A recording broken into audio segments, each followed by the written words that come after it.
Sunset bled crimson across the marina as HOA President Delilah Cunningham stormed the dock, demanding I open my $2.5 million yacht for her bridge club's exclusive party. I smiled, leaned on the teak rail, and delivered 2 words: absolutely not. 12 guests in couture cocktail dresses froze mid-conversation, champagne flutes trembling. Their refined hostess detonated. "You're ruining my party in front of important people," Delilah shrieked. $1,200 Louboutins clacking on concrete, Chanel No. 5 choking the diesel-scented air. Security cameras rolled as her guests recoiled, whispering in horror, while her mascara carved black rivers down her cheeks. Wrong move, Delilah. 3 months later, permanently banned from the community, facing criminal trespass charges, and handwriting me a $127,000 check. Drop a comment with your city and your wildest HOA revenge story. Let's see how many of us have survived these power-hungry tyrants. My name's Marcus Rivera. And 6 months ago, I thought the biggest threat to my retirement would be hurricane season. Turns out, I was wrong. It was a 58-year-old pharmaceutical heiress with a god complex and a taste for designer intimidation. After 22 years in the Navy and a divorce that took half my pension, I'd landed in Pelican Bay Estates, a waterfront Florida community where the average age was Medicare eligible, and the biggest drama usually involved someone's sprinkler hitting their neighbor's Buick. Perfect, right? I'd used my settlement money wisely. A modest 2-bedroom condo in my pride and joy. A pristine 28-foot Grady white yacht christened Second Wind. Every piece of equipment military grade, every system perfectly maintained. That boat wasn't just transportation. It was my middle finger to everyone who said I'd never amount to anything post-divorce. The marina seemed like paradise. 47 units, private slips included with HOA fees, and residents who minded their own business. The morning air always carried that perfect cocktail of salt spray and coffee brewing from nearby condos. Then I met Delilah Cunningham, and paradise went straight to hell. Picture every entitled rich widow from every nightmare HOA story you've ever heard, then add pharmaceutical money and 6 years of unchecked power. Delilah inherited her fortune when hubby died. Rumor was he'd rather face cancer than another year of her bridge club meetings. She ruled our HOA like a medieval queen, complete with designer armor, Chanel everything, and a white BMW that sparkled like it was detailed daily by unicorns. Her first strike came on a beautiful Saturday morning in March.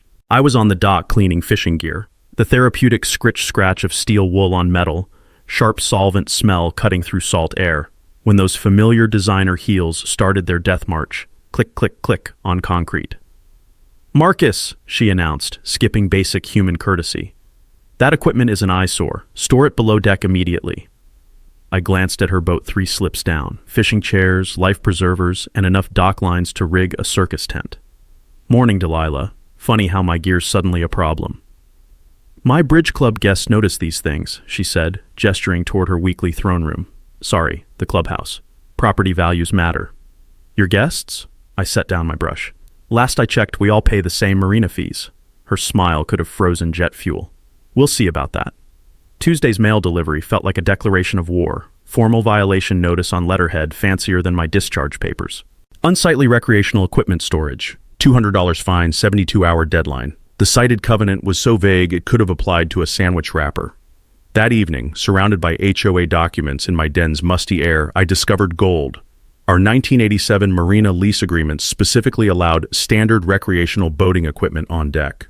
Original property agreements often trump later HOA rules. Always demand copies of foundational documents before accepting new restrictions. But this wasn't about fishing gear. Over the following days, I watched Delilah's real game unfold. Every Thursday, she'd parade her bridge club past the marina like a real estate tour, pointing out well-maintained boats while shooting daggers at mine. Classic psychological warfare. Make the target feel isolated, unwelcome. Then, my Navy training kicked in during weekend recon.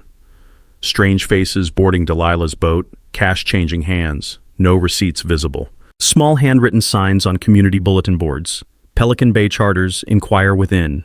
The pieces clicked together like a rifle bolt sliding home. Delilah wasn't just power hungry. She was running an illegal charter business from our residential marina. The harassment campaign? Classic misdirection. Eliminate anyone who might notice her side hustle. She'd picked the wrong veteran to mess with. Time to show this pharmaceutical princess what real strategy looked like. Thursday evening brought Delilah's next power play. An emergency HOA board meeting with exactly 72 hours notice, the legal minimum, clearly calculated to minimize attendance. The agenda had one item: enforcement of marina aesthetic standards. Translation: destroy Marcus Rivera. Walking into our clubhouse felt like entering a kangaroo court. The room reeked of stale coffee and decades-old carpet, fluorescent lights buzzing overhead like angry wasps. Delilah sat at the head table with her 3 board allies, all bridge club members who'd follow her off a cliff if she promised better refreshments afterward. Only 12 residents attended, most looking bewildered about why they'd been summoned on a Thursday night. I took a seat in the back, phone recording discreetly in my jacket pocket. 22 years in the Navy teaches you one thing: document everything, trust nothing. Ladies and gentlemen, Delilah began, her voice dripping manufactured concern. We have a serious property value crisis in our marina. She produced poster-sized photographs of my yacht taken at dawn, professional quality shots that made my perfectly maintained boat look like a hurricane refugee. The woman had invested serious money in her personal vendetta. Multiple residents have complained anonymously about unsightly equipment destroying our waterfront appeal, she continued, diamond rings clicking against the wooden podium like Morse code spelling out my doom. The board proposes immediate enhanced marina standards to protect everyone's investment.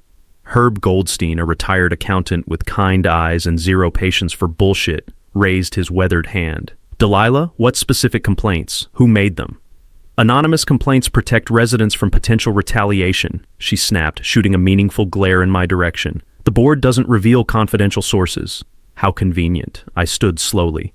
Since I'm apparently the sole target here, may I respond to these mysterious accusations?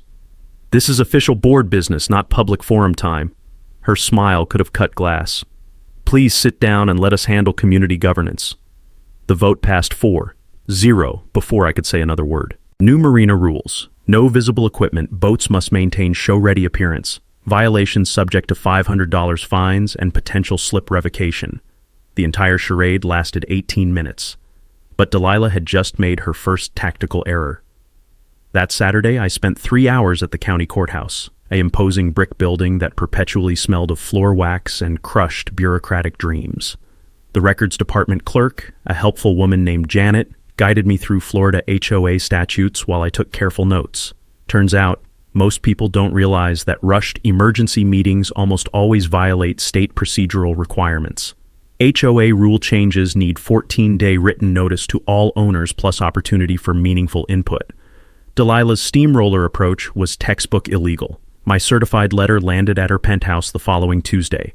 Procedural violations cited, specific statutes referenced, new vote demanded with proper notice. Military precision meets legal requirements. Her response was swift and deeply personal. Wednesday evening, she materialized at my front door like a Chanel-wrapped storm cloud. Gone was any pretense of neighborly civility.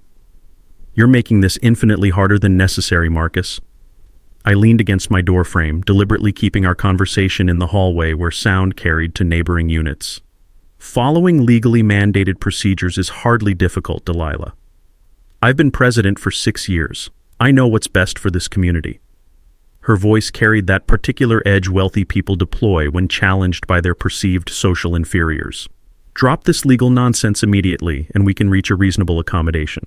Such as, store your equipment below deck, maintain your boat's appearance, stop being deliberately obstinate. Each word landed like a calculated insult. Or I'll discover other violations, parking infractions, noise complaints, unit modifications that weren't properly pre-approved. Trust me, Marcus, I can make your life here very uncomfortable. The threat hung between us like gunpowder smoke. I smiled genuinely for the first time all week. Is that a promise, Delilah? Her eyes flashed dangerously. It's your new reality. Don't force me to become your enemy. After she left, I called Herb. Within an hour, he was nursing coffee in my living room, sharing war stories. She used identical tactics on me last year, he said, exhaustion heavy in his voice. Forced me to remove bird feeders, claimed they attracted undesirable wildlife. She actually photographed every pigeon that landed on my balcony for evidence. Sophia Martinez from Unit 31 joined our impromptu strategy session, carrying a manila folder thick as a metropolitan phone book. I've documented her systematic overreach for 8 months, she announced, spreading papers across my coffee table like a legal briefing. Garden gnome violations, unauthorized paint color suggestions, wind chime noise complaints. The woman's been building a harassment empire. But my real breakthrough came during weekend marina reconnaissance. Walking casually past Delilah's slip, something caught my eye that made my pulse spike, a discreet business plaque mounted on her boat's stern rail. Pelican Bay Charters, inquire within. No business license displayed, no commercial insurance documentation visible, and absolutely no authorization to operate a for-profit enterprise from our residential marina. The predator wasn't just eliminating competition, she was running an illegal operation while using HOA enforcement to silence potential whistleblowers. Game, set, match. Monday morning brought Delilah's nuclear option, a formal marina use agreement amendment slapped onto every boat owner's windshield like parking tickets from hell. The document reeked of expensive legal letterhead and desperation, claiming she possessed emergency executive authority to implement immediate changes without board approval, a power grab so brazen it would have made Banana Republic dictators take notes. I found the yellow violation sticker plastered across my yacht's windshield like a neon scarlet letter, its industrial adhesive already baking into the glass under Florida's merciless morning sun.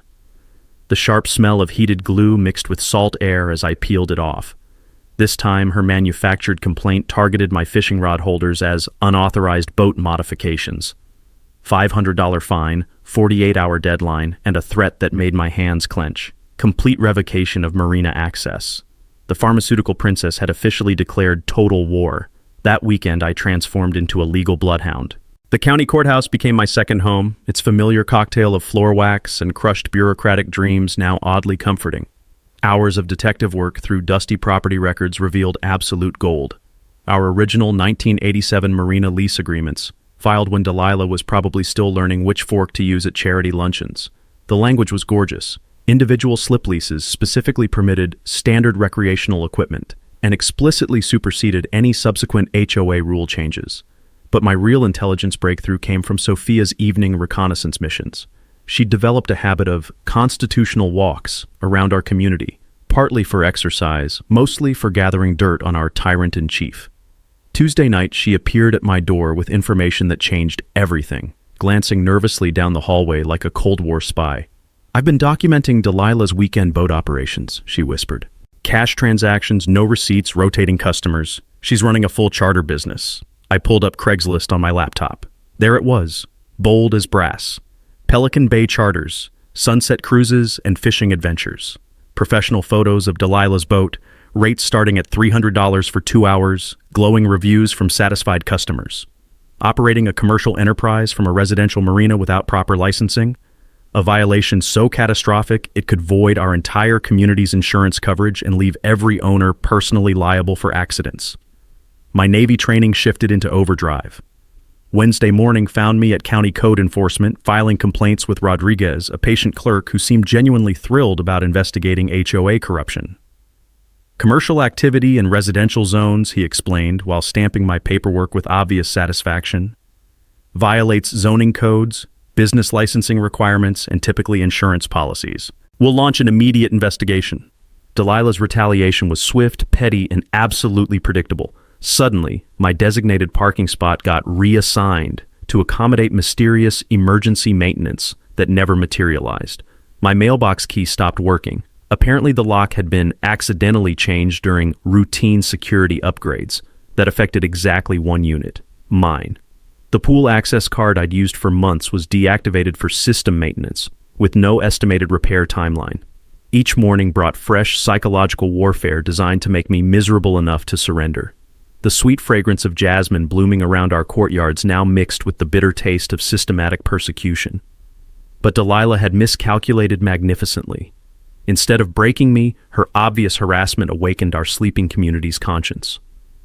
Herb started documenting every interaction with accountant precision, creating an airtight timeline of abuse. Coffee meetings in his clubhouse revealed a pattern of intimidation spanning years. Mrs. Isla confessed that Delilah had threatened her over Chinese New Year decorations, claiming they violated cultural aesthetic standards, a phrase that made my skin crawl. Tom Bradley, a Vietnam vet, discovered his American flag had been accidentally removed during landscaping, then mysteriously lost for weeks. My consultation with Patricia Kellerman, a sharp-eyed HOA attorney, provided crucial ammunition and a delicious revelation. During our meeting in her downtown office, where the coffee tasted like liquid justice and the law books smelled like impending victory, she dropped a legal bombshell. Selective enforcement creates discrimination liability under Florida fair housing laws, she explained with obvious relish. Our state's prevailing party statute means when you win, she pays all your attorney fees, plus damages for harassment, intentional infliction of emotional distress, and business interference. But my smoking gun discovery came during Thursday's marina inspection. While documenting boat conditions for my expanding legal case, something caught my eye that made my pulse spike. A tiny surveillance camera mounted beneath Delilah's dock, its lens aimed with sniper precision directly at my slip. No HOA authorization existed for surveillance equipment anywhere in our governing documents. No resident notification about monitoring, potential violation of Florida privacy statutes that could transform civil harassment into criminal stalking charges. I photographed the device from multiple angles, then speed-dialed Patricia. "Unauthorized surveillance of your private slip," she said after reviewing my evidence, barely containing her excitement, "constitutes stalking behavior with serious criminal implications. File that police report tonight." Friday morning brought beautiful vindication. A county code enforcement officer materialized at our marina like an avenging angel in a polo shirt, clipboard gleaming with official authority. 2 hours later, Delilah's illegal empire crumbled under citations for unlicensed commercial activity, safety violations, and zoning infractions. The hunter had become the hunted, and I was just warming up. Friday afternoon brought Delilah's most desperate gambit yet. A third emergency board meeting with proper legal notice, but an agenda that reeked of pure panic. Immediate suspension of slip lease for safety violations topped the list, followed by the theatrical entrance of her secret weapon, Brett Cunningham, her unemployed nephew who'd apparently discovered electrical expertise somewhere between his last DUI and his current career as a professional disappointment. The clubhouse filled with our largest crowd in years. 23 residents packed folding chairs that creaked like arthritic joints, the air thick with anticipation and the lingering aroma of burned coffee from a pot that should have been retired during the Bush administration, the first one. Delilah sat ramrod straight at the head table, her usual predatory confidence replaced by something that looked suspiciously like barely controlled hysteria. Brett shuffled forward carrying a clipboard and wearing what appeared to be his court appearance outfit, a wrinkled shirt that suggested he'd discovered the concept of ironing but not its practical application. His professional inspection report was a masterpiece of creative fiction, claiming my yacht's marine electronics created an imminent fire hazard that violated residential electrical codes. "This vessel's wiring system," Brett announced in a voice that cracked like he was still waiting for puberty to finish its work, "poses catastrophic risks to marina infrastructure. One electrical malfunction could ignite the entire waterfront complex." I had to admire Delilah's desperation-fueled creativity. Unfortunately for her, she'd brought a squirt gun to a thermonuclear war. I stood slowly, pulling out my phone with deliberate theatrical precision. "Before we continue this fascinating display of electrical illiteracy, I'd like everyone to hear something interesting. Thanks to Patricia's coaching on Florida's single-party consent laws, this moment was going to be perfectly legal and absolutely devastating." Brett's own voice filled the room, crystal clear and damning. "Aunt Delilah, I don't know anything about boat wiring systems. Can't you just make something up that sounds official?" Followed by Delilah's sharp response. "Just use technical terms, Brett. These people wouldn't know real electrical knowledge if it electrocuted them." The silence that followed was so profound you could have heard a dolphin sneeze in the Gulf. Brett's face cycled through fascinating color variations, finally settling on a shade of green that perfectly matched the algae flourishing on our dock pilings. Several residents actually gasped. Apparently even our most trusting neighbors had limits. But I wasn't finished dismantling their pathetic charade. "Since we're discussing electrical expertise," I continued, reaching into my briefcase like a magician revealing his final trick, "let me share actual qualifications." Tommy's documentation made Brett's Google education look like finger painting. Coast Guard certified marine electrical systems, Navy advanced electronics training, and, this is my personal favorite, Mr. Cunningham's Florida electrician license expired 24 months ago according to state licensing records.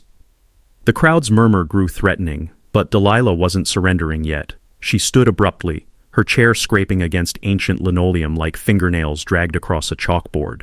"This is completely irrelevant. That marina desperately needs boats that actually enhance property values, not floating eyesores that make our waterfront look like a..." She caught herself mid-sentence, but the damage was irreversible. Her true agenda had escaped like steam from a pressure cooker. Herb Goldstein leaned forward, his accountant's brain processing implications at calculator speed. Delilah, are you openly admitting you want to control marina access based purely on boat appearance and owner wealth? I'm saying, she snapped, her facade crumbling faster than a sandcastle in a hurricane, that some residents understand community excellence while others believe rules are mere suggestions. That's when Sophia delivered the knockout punch. She rose from the middle row, manila folder thick as a metropolitan phone book clutched in her hands. Speaking of rules and community funds, I've discovered something fascinating. The room went cemetery quiet except for our ancient air conditioning unit wheezing like an emphysemic dragon. Systematic payments to Pelican Bay Marina Enhancement LLC, a shell company registered to Delilah Cunningham Walsh for mysterious services that enhanced nothing except her personal checking account. The explosion was immediate and spectacular. Residents erupted like Mount Vesuvius, voices overlapping in angry demands for explanations, financial accountability, and Delilah's immediate removal. Her carefully constructed queenly persona disintegrated in real time. "You ungrateful peasants don't understand sophisticated business operations," she shrieked over the chaos, spittle flying from her Botox lips. "I've sacrificed my valuable time and considerable expertise for this pathetic community." Mrs. Isla's voice cut through the mayhem like a katana. "Your expertise in stealing our money to fund your illegal boat business?" Delilah grabbed her designer purse and stormed toward the exit, but wheeled around for one final, unhinged declaration. "You'll all regret this betrayal. I built this community's reputation, and I can demolish it just as efficiently." The door slammed with window-rattling force, leaving behind residents who looked like they'd survived a psychological bombing campaign. Brett mumbled something about needing tequila and witness protection, probably in that order. Sophia's emergency vote was unanimous, 23-0 for Delilah's immediate removal from all positions. Even Brett abstained. Kid finally showed some intelligence. But cornered predators always fight dirtiest when facing extinction. The weekend following Delilah's spectacular public meltdown brought unexpected allies and discoveries that would make even seasoned criminals weep. Sophia's husband, Eduardo, a retired banker with the investigative instincts of a federal prosecutor and the patience of a monk, volunteered to audit our HOA finances. What he unearthed made Enron look like a lemonade stand robbery. "This is either breathtaking incompetence or masterfully executed embezzlement," Eduardo announced Monday evening, spreading financial documents across my dining table like crime scene evidence. The papers reeked of fresh toner and systematic betrayal, each page revealing another layer of Delilah's financial pyramid scheme. His banker training had taught him to follow money trails like a bloodhound follows scent, and this particular trail led straight to a criminal enterprise that would have impressed organized crime bosses.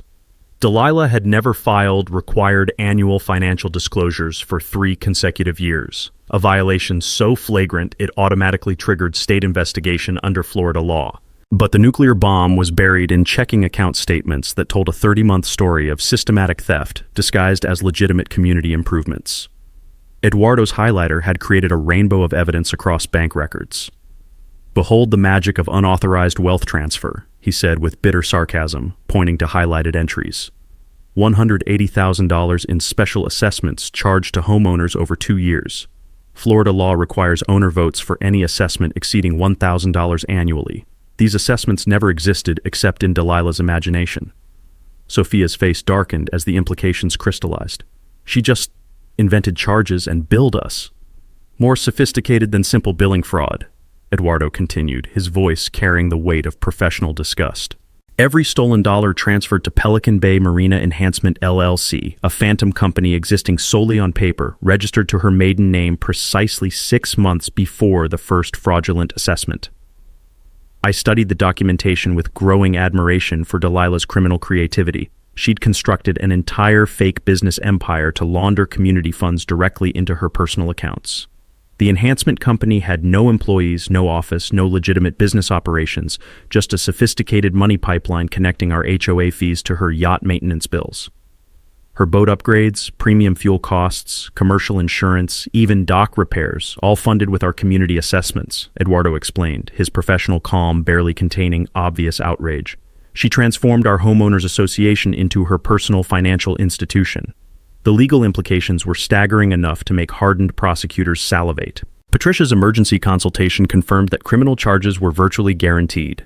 State embezzlement, federal mail fraud if she'd used postal service for fake documentation, civil liability including triple damages under Florida statutes, plus attorney fees, and punitive damages that could reach mid-six figures. But Eduardo's most terrifying discovery emerged from insurance documentation that made my blood pressure spike. Her illegal charter operation voided our entire marina's liability coverage, he said, pulling out correspondence that looked like a death warrant. Commercial activity in residential zones automatically cancels insurance policies. Any accident during her charter business could have bankrupted every homeowner in Pelican Bay. The insurance company had already suspended coverage pending investigation. One injured charter customer, one property damage claim, one lawsuit could have forced 47 families into personal financial catastrophe while Delilah counted stolen profits. My strategic position had transformed from harassment victim to community lifeline. My documentation proved criminal conspiracy threatening everyone's financial survival. The evidence gave me leverage to demand full restitution plus damages while making Delilah's prosecution inevitable. Tuesday's emergency residence meeting drew 38 people, the largest crowd in our community's history. Sophia's presentation of Eduardo's findings left no confusion about our collective danger. Delilah Cunningham stole $180,000 to fund illegal operations while exposing every family to bankruptcy through insurance fraud, she announced to gasps and angry murmurs echoing off clubhouse walls. Detective Walsh expected criminal charges within days. But cornered financial predators always choose the most destructive escape routes when facing prison time. Wednesday morning transformed my modest condo into a war room that would have made Pentagon strategists weep with envy. Patricia Kellerman arrived at 8 a.m. sharp, her leather briefcase bulging with legal artillery and sporting a predatory smile that suggested she genuinely enjoyed dismantling corrupt HOA tyrants for breakfast. The rich aroma of Cuban coffee, my one luxury since the divorce, mixed with the electric anticipation of impending justice as we mapped out our multi-pronged assault on Delilah's criminal empire. Civil harassment lawsuit combined with criminal referral creates a devastating double tap, Patricia explained, spreading documents across my kitchen table like a general planning the invasion of Normandy. Florida's selective enforcement statutes are beautifully merciless. Proving discrimination opens liability floodgates. Our state's prevailing party provision means when we obliterate her in court, Delilah personally funds every penny of your legal fees. The beauty of our strategy lay in its elegant simplicity. Delilah's harassment campaign had created a paper trail so obvious that even traffic court judges could have prosecuted successfully. Every violation notice, threatening conversation, and retaliatory action had been documented with precision that would have impressed military intelligence officers.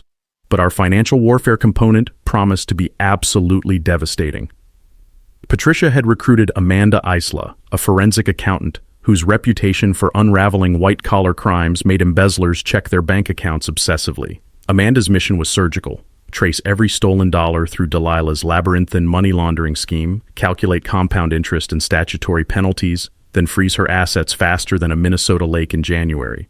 Embezzlement triggers immediate emergency asset preservation, Amanda explained during our afternoon strategy session, her laptop displaying financial flowcharts that resembled criminal conspiracy maps designed by caffeinated mathematicians. We'll file preliminary injunctions freezing her yacht, personal accounts, BMW, even jewelry through civil forfeiture before she can transfer assets to Cayman Island accounts or mysterious relatives. Meanwhile, Sophia had evolved into a community organizing dynamo that would have impressed labor union leaders. Her resident phone tree reached all 47 homeowners within hours, explaining our legal tsunami and requesting documentation of Delilah's systematic reign of terror. The response was overwhelming. Neighbors emerged from years of intimidated silence carrying stories that painted crystal-clear patterns of discriminatory enforcement and financial exploitation. Herb volunteered his accountant precision to coordinate witness statements, creating chronological abuse timelines that read like prosecutor Christmas wish lists. Tommy offered complimentary boat safety inspections for all marina residents, establishing that my yacht actually exceeded Coast Guard standards, while Delilah's charter operation violated enough maritime regulations to sink a destroyer. Our media strategy centered on Janet Mills, a newspaper reporter who'd built her career exposing HOA corruption across Southwest Florida. Janet's investigative instincts could smell fraud from 3 counties away, and her story angle was absolutely irresistible. Pharmaceutical heiress embezzles from elderly neighbors while operating illegal yacht business. This case has everything readers crave, Janet said during our Friday interview. her digital recorder capturing every sordid detail while the late afternoon sun painted golden stripes across my living room carpet. Wealthy villain, decorated military victim, community uprising, systematic financial fraud. Plus, the visual boat comparison makes perfect front-page photography. The technical countermeasures I'd implemented would have earned Navy intelligence approval. Professional-grade security cameras now surveilled the entire marina with motion-activated recording, encrypted cloud storage backup, and real-time smartphone alerts. Delilah couldn't approach my slip without generating permanent video evidence of harassment attempts, assuming she was foolish enough to try. County pressure was intensifying from multiple directions like a perfectly coordinated siege campaign.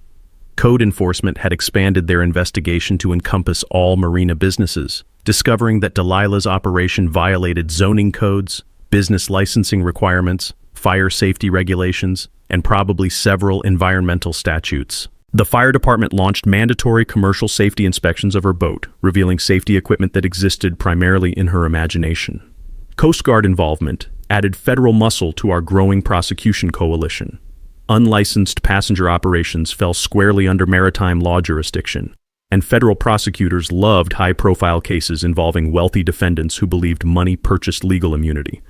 Captain Rodriguez from our local Coast Guard station promised complete cooperation with criminal referrals.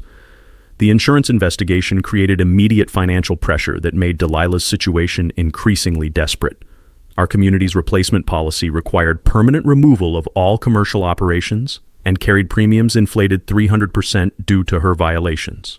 She remained personally liable for any incidents during the coverage suspension, liability potentially reaching millions if charter customers had suffered injuries. Patricia's legal research had unearthed Florida precedents that made our victory virtually guaranteed. Previous courts had awarded six-figure damages for HOA harassment campaigns, especially involving selective enforcement and discriminatory retaliation. The embezzlement charges added criminal exposure, including potential prison sentences plus mandatory restitution orders. Here's what most victims never understand about defeating corrupt authority figures, Patricia said as we concluded our planning session, her voice carrying the wisdom of decades spent destroying institutional bullies. Systematic documentation always defeats psychological intimidation. Criminals like Delilah succeed through fear-based isolation tactics. Once you organize evidence methodically and mobilize community support, their imaginary power disintegrates instantly. By Sunday evening, our legal machine was operational and absolutely unstoppable. Delilah had catastrophically underestimated both military precision and aroused community solidarity. Now she'd learn why that combination always produces spectacular enemy destruction. Monday night brought Delilah's most desperate and criminally stupid gambit yet. A midnight sabotage mission that our new security cameras captured in glorious high-definition detail. At 11:47 p.m., motion sensors triggered alerts that lit up my smartphone like a Christmas tree, revealing our pharmaceutical princess skulking around the marina in black yoga pants and designer sneakers, apparently her idea of stealth gear. The footage was absolutely priceless. Delilah spent 20 minutes loosening my yacht's dock lines during high tide, clearly hoping morning waves would slam my boat against the pier hard enough to cause serious damage. Her technique suggested she'd Googled boat sabotage but skipped the part about actually understanding maritime physics. The woman was trying to sink a 28-foot yacht using methods that might damage a pool float, but her masterpiece of criminal incompetence involved dumping beach sand into my engine's cooling water intake. A sabotage attempt so amateur it would have embarrassed middle school vandals. The grainy night vision footage showed her struggling to open a 10-pound sandbag while constantly glancing around like a paranoid meerkat. She even tried spray painting my security cameras, but apparently hadn't considered that infrared systems don't rely on visible light. Tuesday morning's engine damage assessment revealed $8,000 in cooling system repairs. Sand in marine engines creates the same effect as concrete in human arteries. But Delilah's face was clearly visible in multiple camera angles, with timestamps proving premeditation across 3 separate visits. She'd essentially created a prosecutorial highlight reel of felony property destruction. Sheriff's Deputy Martinez arrived within an hour of my call, reviewing footage on my laptop while shaking his head in professional amazement. 22 years law enforcement, never seen clearer evidence of criminal mischief, he said, the morning sun reflecting off his badge as he took witness statements. Multiple felony charges, trespassing, destruction of property, attempted insurance fraud, plus this adds serious weight to your existing harassment case. The arrest was swift and beautifully public. Delilah was enjoying morning coffee on her penthouse balcony when Deputy Martinez knocked on her door with handcuffs and a warrant. Neighbors gathered in the courtyard below, watching their former HOA queen get perp-walked to a patrol car while wearing a silk bathrobe and fuzzy slippers, an image that would haunt her social media reputation forever. But Delilah's psychological warfare escalated even from jail. Within hours of posting bail, she'd hired a sleazy private investigator named Rick Torino, a greasy little man who looked like he'd learned his trade from 1970s detective shows. Rick began stalking my ex-wife, visiting my former Navy buddies and spreading rumors about my military service record. Apparently, Delilah believed character assassination might salvage her rapidly imploding legal position. Her social media smear campaign was particularly pathetic. Anonymous posts appeared on neighborhood Facebook groups claiming I was running an illegal boat repair business, had drinking problems, and was secretly plotting to convert the marina into a commercial fishing operation. The posts were so obviously fake that they actually generated sympathy support. Even residents who'd previously stayed neutral began openly supporting my cause. The bribery attempt was her most legally damaging mistake yet. Thursday afternoon, Delilah approached Sophia in the clubhouse parking lot carrying a designer purse stuffed with cash that smelled like desperation and poor decision-making. "I have $5,000 here," she whispered, glancing around nervously like a drug dealer in a school zone. "All you need to do is recant your testimony about the financial irregularities. Tell them you made mistakes in the calculations." Unfortunately for Delilah, Sophia had learned from my example about documenting everything. Her smartphone recorded the entire conversation from inside her partially open purse, capturing crystal-clear audio of attempted witness tampering, a federal felony that carries serious prison time. "Are you actually trying to bribe me?" Sophia asked incredulously, her voice carrying perfect prosecutorial clarity for the recording. "It's not bribery, it's compensation for your time and emotional distress," Delilah stammered, apparently believing semantic gymnastics might avoid criminal liability. The FBI became interested in our case that same evening. My strategic response was calculated calm that contrasted beautifully with Delilah's increasingly unhinged behavior. I filed restraining orders citing escalating harassment patterns, increased security measures with professional consultation, and meticulously documented every interaction for our expanding legal arsenal. Patricia advised maintaining dignified composure while Delilah's criminal behavior destroyed her credibility. The insurance complications were multiplying like rabbits. Her charter business had voided our entire community's liability coverage, forcing emergency policy replacements at premium rates that made residents furious about increased costs. New insurance required permanent cessation of all commercial operations plus mandatory inspections proving compliance. Meanwhile, Delilah's financial pressure was becoming catastrophic. Legal fees for criminal defense attorneys were draining her accounts while asset freezing prevented access to embezzled funds. Her BMW disappeared, either repossessed or sold to pay mounting legal bills. Friday brought the nuclear option that proved Delilah had completely lost touch with reality.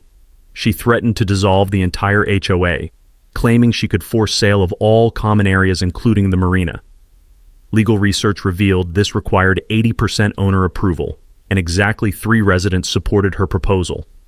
The community uprising was immediate and unanimous. Saturday's emergency meeting drew 43 of 47 owners, voting no confidence in their former dictator by 40, 0 with 3 abstentions. Sophia was elected interim president, and their first official action was filing additional criminal complaints. Delilah's empire was crumbling, but desperate criminals always choose the most destructive final stands. Delilah's final gambit arrived in the form of Richard Blackwood, a criminal defense attorney whose fees could have funded a small country's defense budget, and whose reputation for defending wealthy sociopaths was legendary across Florida's legal community. Blackwood's strategy was as predictable as it was desperate. Transform the pharmaceutical heiress from criminal perpetrator into sympathetic victim of reverse discrimination by a volatile military veteran with obvious anger management issues. The character assassination campaign began immediately and was spectacularly tone-deaf. Blackwood's team subpoenaed my Navy medical records, divorce proceedings, employment history, and even my college transcripts, apparently believing they'd discover evidence of psychological instability that could explain away Delilah's systematic criminal behavior. They painted me as an unstable veteran who'd orchestrated an elaborate harassment scheme to extract lawsuit money from an innocent elderly widow. The strategy backfired so magnificently, it belonged in law school textbooks under How Not to Defend Embezzlement Cases. My Navy records revealed commendations for integrity, leadership under pressure, and exemplary service, spanning 2 decades of increasingly responsible positions. The psychological evaluations Blackwood had hoped to weaponize instead showed consistent mental health, strong coping mechanisms, and 0 indicators of aggression or instability. My Purple Heart citation, classified until their investigation triggered its declassification, emerged from military archives like a smoking gun of heroism. Former commanding officers lined up to provide character testimony that read like recommendations for sainthood. Captain Jennifer Walsh testified that I'd saved 3 sailors' lives during a Persian Gulf electrical fire. Commander Mike Torres described my volunteer work with veteran suicide prevention.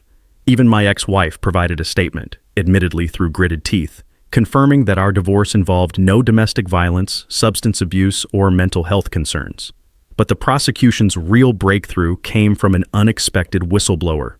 Brett Cunningham, Delilah's electrician nephew, contacted Patricia's office privately, his voice shaking with what sounded like genuine remorse mixed with terror of federal prosecution. "I can't keep lying for her," he confessed during our clandestine meeting in a Denny's parking lot that smelled of grease and broken dreams. "Aunt Delilah coached me to fabricate the electrical inspection, threatened to cut off my rent money if I didn't cooperate. She's been planning this harassment campaign for months." Brett's testimony was devastating. He revealed that Delilah had researched my background extensively before targeting me, specifically choosing a veteran because she assumed military personnel would follow orders and avoid confrontation. She'd coached him on electrical terminology, provided fake inspection forms, and promised him $2,000 for convincing testimony. When I proved unexpectedly resistant, she'd escalated to criminal sabotage. Meanwhile, Delilah's financial desperation was reaching pathetic levels. Her legal team discovered the yacht was legally encumbered by criminal asset forfeiture proceedings, making sale impossible. Personal bankruptcy attorneys were consulted, but her case was too complex and evidence too overwhelming. She began liquidating jewelry, artwork, and designer handbags to fund her increasingly hopeless defense. The blackmail attempt was her most legally catastrophic mistake yet. Rick Torino, her private investigator, approached me outside my bank with a manila envelope and the social skills of a diseased weasel.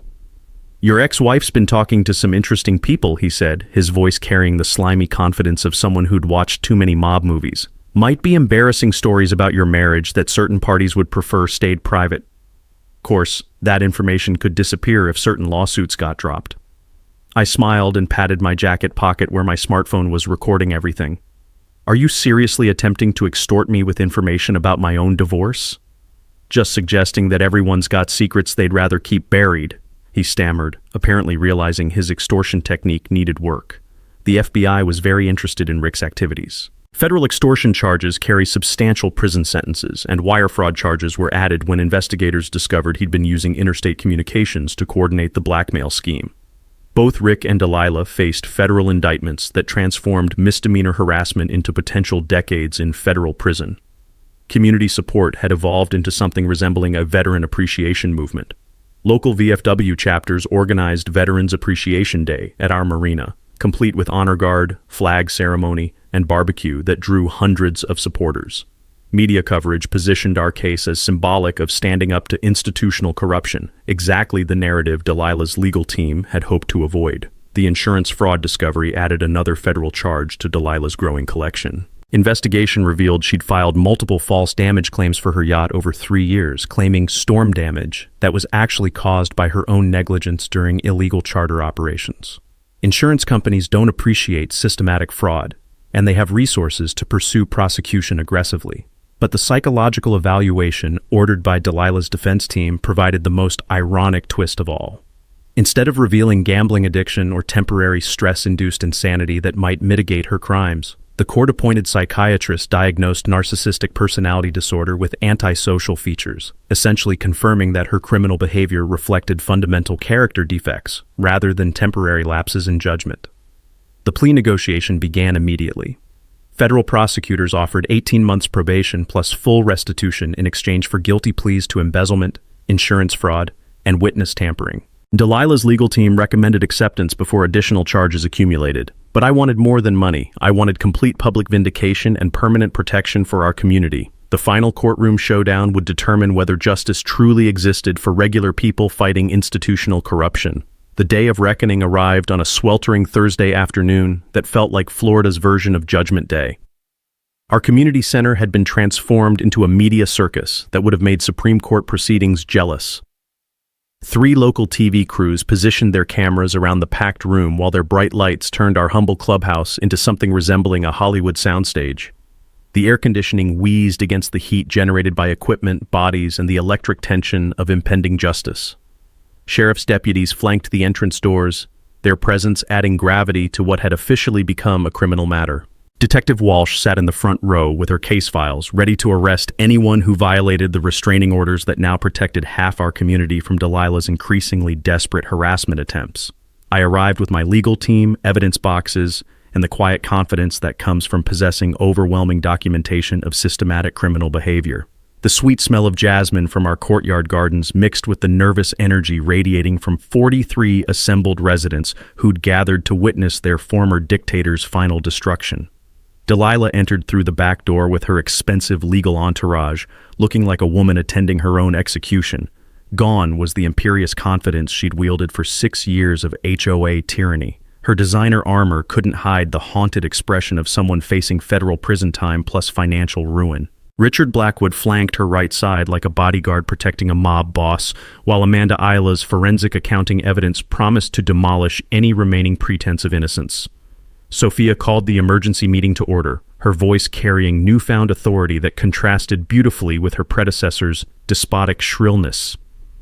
Ladies and gentlemen, we're here to address criminal charges, financial embezzlement, and systematic harassment that threatened our entire community's stability and safety. The forensic presentation was methodical, devastating, and completely irrefutable. Amanda's charts displayed 30 months of financial fraud with mathematical precision that made Delilah's theft pattern look like a criminal instruction manual. $347,000 embezzled through fake enhancement contracts, illegal commercial operations that voided our insurance coverage, plus systematic harassment designed to eliminate anyone who might discover her crimes. Murmurs rippled through the crowd like thunder before a storm. Residents who'd suspected financial irregularities now saw the shocking scope of their former president's criminal enterprise. Mrs. Isla audibly gasped when the insurance liability numbers appeared. $2.3 million in potential personal exposure had Delilah's illegal operations caused accidents or injuries. But my moment of vindication came when Patricia activated the audio system for the final piece of evidence. Before we conclude, I said, rising slowly with theatrical precision, I'd like everyone to hear something that proves this was never about marina aesthetics or community standards. Delilah's recorded voice filled the room with crystal clarity, captured during her attempted bribery of Sophia. Just tell them you made mistakes in the financial calculations. I'll make it worth your while. Nobody needs to know about the charter business or the enhancement payments. The silence that followed was so complete you could have heard a pin drop in the next county. Even Blackwood's expensive composure cracked as he realized his client had confessed to multiple felonies while attempting to commit another one. But Delilah wasn't finished destroying herself. She erupted from her chair like a designer volcano, her voice reaching frequencies that probably violated noise ordinances. This is all lies and manipulation. Marcus Rivera orchestrated this entire conspiracy because he's jealous of successful people. You're all too stupid to understand sophisticated business operations. Sophisticated? Called out Herb from the middle section, his accountant's precision cutting through her hysteria. You stole our money to fund illegal boat rides while threatening neighbors who might notice.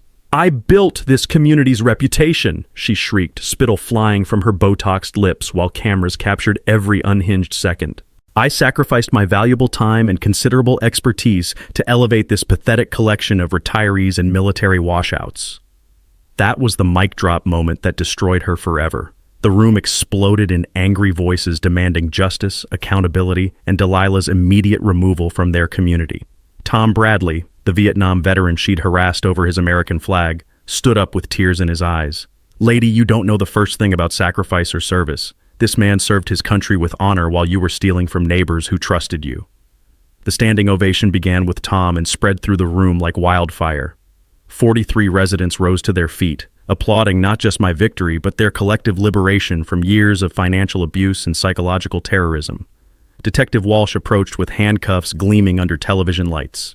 Delilah Cunningham, you're under arrest for embezzlement, insurance fraud, witness tampering, and conspiracy to commit criminal mischief.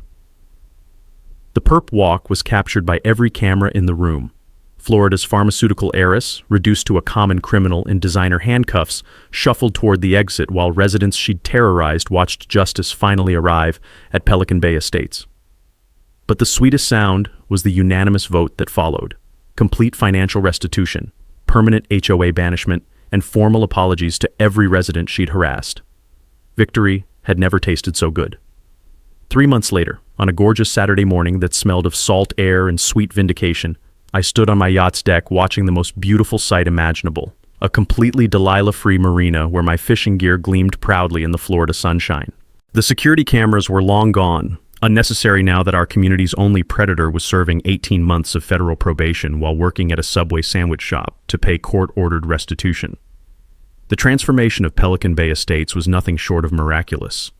Sophia's leadership as our new HOA president had ushered in an era of radical transparency that made our former dictatorship seem like ancient history. Monthly meetings were now live-streamed on YouTube, financial documents posted online for anyone to review, and residents participated enthusiastically in genuine community building rather than cowering from manufactured violations. Our marina had become a showcase of cooperation replacing control. New boat owners were welcomed with genuine warmth instead of harassment. Safety inspections were conducted by actual professionals rather than unemployed nephews, and the dock parties we organized monthly brought neighbors together around grills, smoking with fresh grouper and laughter that echoed across the water. My personal transformation was equally profound. The Navy confidence that Delilah had tried to crush had returned stronger than ever, reinforced by the knowledge that standing up to institutional corruption could actually succeed. My marine electronics consulting business was thriving with referrals from clients who'd heard about the guy who took down the corrupt HOA. Apparently, integrity was excellent marketing in Florida's competitive maritime industry. The relationships forged during our battle had evolved into genuine friendships that enriched my post-divorce life immeasurably. Regular fishing trips with Herb and Tommy had become weekend traditions, their company filling social gaps I hadn't realized existed. Sophia and Eduardo frequently joined us for sunset cruises where we'd toast our victory while dolphins played in our wake. But the most meaningful outcome was the Second Wind Scholarship Fund we'd established using Delilah's $127,000 restitution payment. The annual award supported veteran education programs, specifically targeting single parents transitioning to civilian careers. Our first recipient was Maria Santos, a Navy corpsman studying marine biology at the University of South Florida. Her research focused on protecting coastal ecosystems that military families like ours call home. The legal precedent our case established had rippled far beyond Pelican Bay. Patricia's victory was now cited in Florida HOA reform legislation that mandated financial transparency and explicitly prohibited selective enforcement. I'd testified before the state legislature about preventing institutional abuse, sharing our story with lawmakers who seemed genuinely shocked that such corruption could flourish in residential communities. Our conservation partnership with the Gulf Coast Marine Sanctuary had transformed our marina into an educational destination that attracted school groups and marine biology students. The youth sailing program we sponsored taught responsibility and seamanship to underprivileged kids from Tampa, many of whom had never experienced the freedom of open water. Watching 12-year-olds master sailing basics while laughing in pure joy reminded me why fighting for community values mattered. Delilah's complete downfall was almost too perfect for fiction. Her pharmaceutical fortune had been decimated by legal fees, restitution payments, and civil judgments from multiple residents she'd harassed over the years. The white BMW was long gone, replaced by a 10-year-old Honda that matched her current residence, a modest apartment complex where HOA abuse wasn't possible because no HOA existed. Her yacht, once the symbol of her illegal empire, had been sold to satisfy court judgments. The new owner was a retired teacher who used it for educational trips with marine science students. Sometimes I'd see them anchored near our marina, kids excitedly pointing at dolphins while their teacher explained ecosystem relationships. Justice had a beautiful sense of irony. The annual Community Spirit Festival had become our signature event, drawing visitors from across Southwest Florida to celebrate transparency over tyranny. Local veterans were honored with ceremonies that brought tears to weathered eyes. Boat parades showed off our marina's diversity, and barbecue proceeds funded both scholarship programs and conservation initiatives that protected our waterfront paradise. Standing on my deck this morning watching sunrise paint golden stripes across peaceful water, I reflected on the journey from harassment to healing. Victory wasn't just about defeating one corrupt official. It was proof that communities could transform fear-based cultures into trust-based relationships when ordinary people found extraordinary courage. Sometimes fighting one bully really does protect everyone. Drop a comment with your worst HOA nightmare story. Let's expose these power-hungry tyrants together. Hit subscribe if you believe regular people can defeat corrupt authority when we stand united. Next week's story: Karen tried to steal my parking spot, lost her car instead. Remember, documentation defeats intimidation, organized neighbors prevent institutional abuse, and individual courage can inspire collective action that transforms entire communities.